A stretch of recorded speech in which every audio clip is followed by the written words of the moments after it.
Assalamualaikum warahmatullahi wabarakatuh. Perkenalkan, nama saya Andini Novianti, NIM 190384205036 dari Prodi Pendidikan Biologi. Nah, pada video kali ini saya akan mempresentasikan hasil proposal penelitian saya yang berjudul Meningkatkan Keaktifan dan Prestasi Belajar Siswa Melalui Model Pembelajaran Discovery Learning pada Materi Sistem Peredaran Darah kelas 11 SMA Negeri 1 Senayang.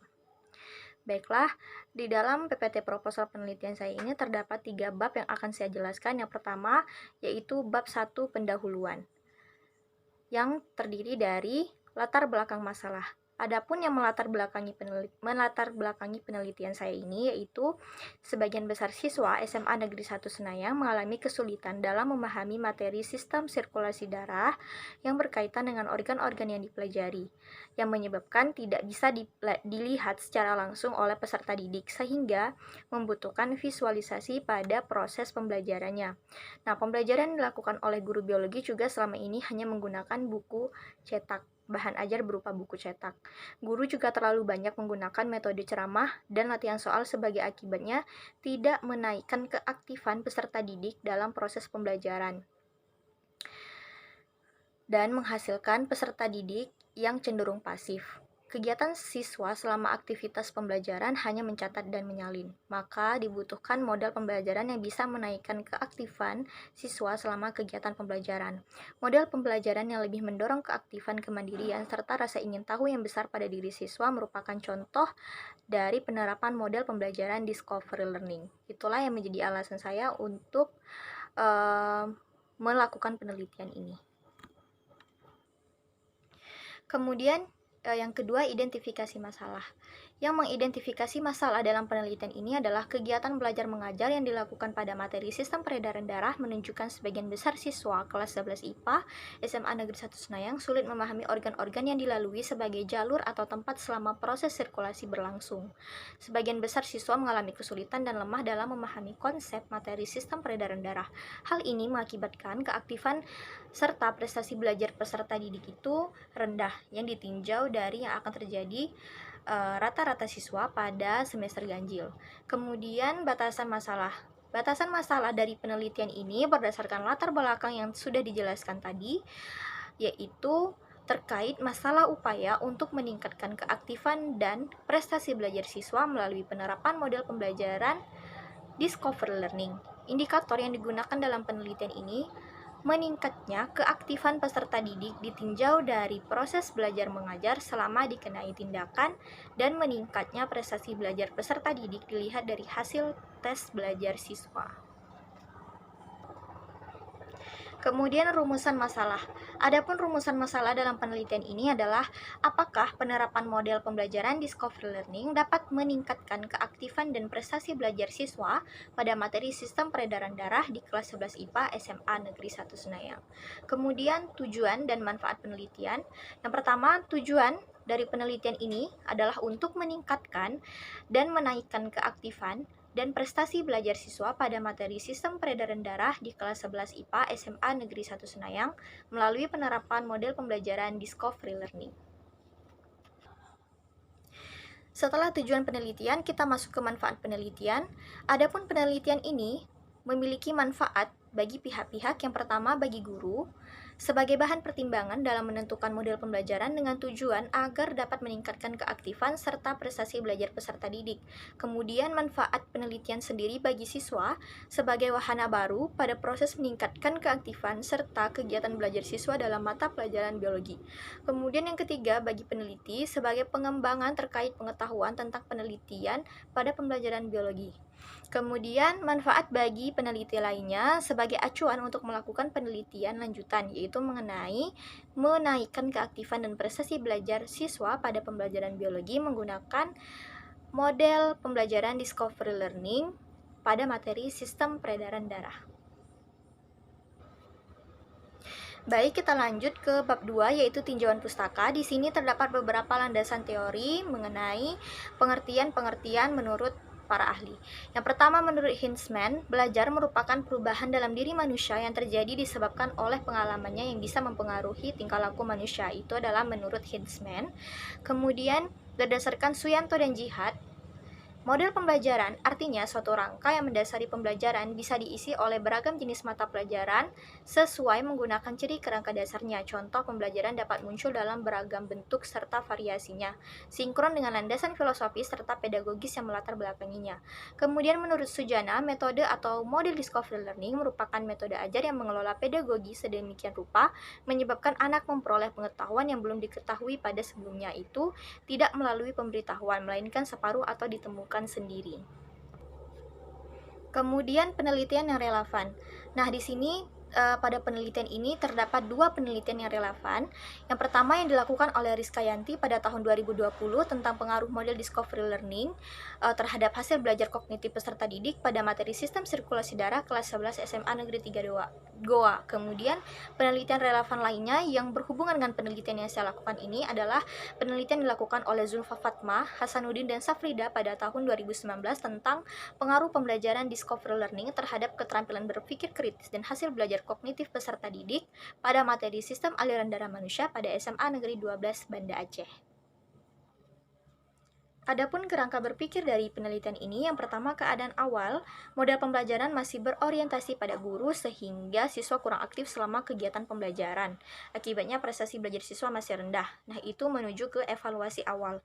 Kemudian dilanjutkan dengan tindakan, penjelasan tentang penerapan model pembelajaran discovery learning, kemudian penerapan model pembelajaran discovery learning saat proses pembelajaran berlangsung, kemudian refleksi dari hasil siklus mengenai penerapan model pembelajaran discovery learning di dalam kelas tersebut. Nah, itu menuju ke evaluasi efek. Kemudian keadaan akhir itu peningkatan keaktifan belajar siswa dilihat dari aktivitas belajar selama kegiatan belajar mengajar berlangsung. Proses belajar. Peningkatan prestasi belajar siswa dilihat dari hasil belajar siswa. Nah, itu menuju ke evaluasi akhir. Nah, kemudian masuk ke bab yang terakhir yaitu bab 3, metode penelitian. Di sini saya memaparkan beberapa poin-poin penting yaitu jenis penelitian, waktu dan tempat penelitian, populasi dan sampel, prosedur penelitian, teknik pengumpulan data serta sumber data. Nah, yang pertama itu jenis penelitian. Nah, pada penelitian kali ini saya menggunakan penelitian tindakan kelas. Nah, penelitian tindakan kelas yang dilakukan secara kolaboratif ini, pada penelitian kolaboratif biasanya pihak yang terlibat dalam melakukan penelitian itu adalah guru itu sendiri. Sedangkan yang diminta melaksanakan pengamatan terhadap berlangsungnya proses tindakan adalah peneliti. Mohon maaf, guru tadi dia melakukan tindakan. Itu dilakukan oleh guru sendiri dalam penelitian kolaboratif tindakan kelas. Adapun metode yang digunakan dalam penelitian ini adalah metode kuantitatif. Kemudian waktu dan tempat penelitian. Nah, tempat penelitian tentunya di Sekolah SMA Negeri 1 Senayang, Jalan Samudra, Kampung Baru, Senayang, Kabupaten Lingga. Waktu penelitian ini itu dilaksanakan pada semester genap bulan November sampai dengan Desember tahun 2021 dengan menyesuaikan jam pelajaran biologi kelas 11 IPA SMA Negeri 1 Senayang. Nah, kemudian populasi dan sampel. Populasinya itu adalah seluruh siswa SMA Negeri 1 Senayang yang berjumlah 125 siswa, sedangkan sampel yang digunakan dalam penelitian ini adalah seluruh siswa kelas 11 IPA SMA Negeri 1 Senayang yang berjumlah 15 siswa, yang terdiri dari 6 siswa putra dan 9 siswa putri.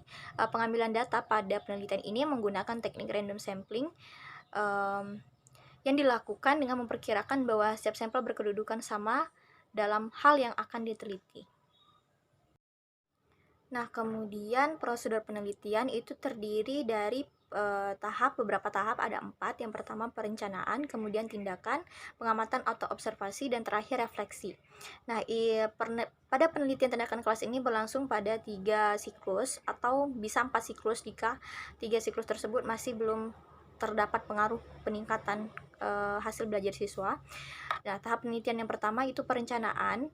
Pada tahap ini, peneliti mempersiapkan silabus, rencana pelaksanaan RPP, pembelajaran, lembar kerja peserta didik, lembar observasi keaktifan, lembar angket respons siswa, dan lembar observasi pelaksanaan pembelajaran discovery learning. Kemudian tindakan, pelaksanaan tindakan ini dilakukan oleh guru dengan melaksanakan model pembelajaran discovery learning.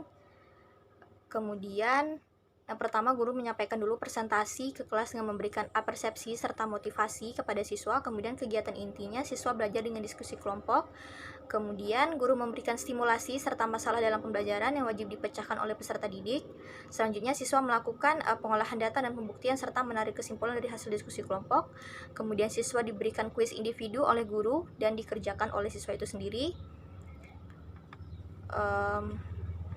Peningkatan nilai dan hadiah penghargaan bagi kelompok yang tampil. Kemudian penutupnya guru memberikan penghargaan kepada kelompok yang sudah berhasil mencapai kriteria tertentu. Kemudian pada tahap observasi atau pengamatan, ini dilakukan pada saat kegiatan pembelajaran berlangsung dengan memakai lembar observasi yang sudah disediakan serta mencatat kejadian-kejadian peristiwa tersebut. Kemudian refleksi pada tahap penelitian siklus pertama. Pada tahap refleksi ini, peneliti bersama dengan guru melakukan evaluasi dari pelaksanaan tindakan pada siklus pertama yang digunakan sebagai bahan dalam pertimbangan perencanaan pembelajaran siklus berikutnya. Nah, jika hasil yang diharapkan belum tercapai, maka akan dilakukan perbaikan yang dilaksanakan pada siklus kedua dan seterusnya.